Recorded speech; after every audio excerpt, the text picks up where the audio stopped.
যাতে এখানে সুন্দর নিরাপত্তাভাবে বেচা কেনা করতে পারে এবং তারা আবার নিরাপত্তার সাথে চলে যেতে পারে, সেই জন্য আমরা সকল ব্যবস্থা রেখেছি। আপনার নামটা?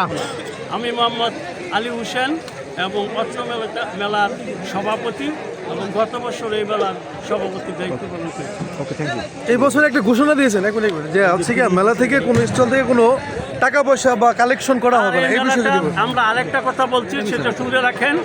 এটা দীর্ঘ সময় গত 17 বছর আওয়ামী লীগ এই মেলা থেকে কালেকশন করত, কিন্তু এই বছর আমি সভাপতি হিসাবে সকল কমিটির সমন্বয়ে, এলাকার আমাদের এই যে শামসুল ভাই আছে, এই ধরনের গ্রুপীদের সমন্বয়ে আমরা এই বছর এই মেলায় 1 পয়সাও চাঁদা নিব না, কোনো কালেকশন করবো না।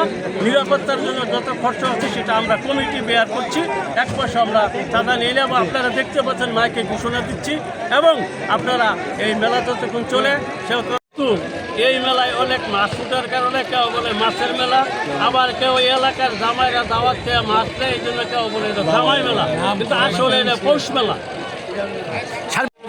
রহিম, আজকে এই ঐতিহ্যবাহী মেলায় যারা এসেছেন সাংবাদিকবৃন্দ, আপনাদেরকে মেলা কমিটির পক্ষ থেকে, এলাকার পক্ষ থেকে শুভেচ্ছা ও অভিনন্দন।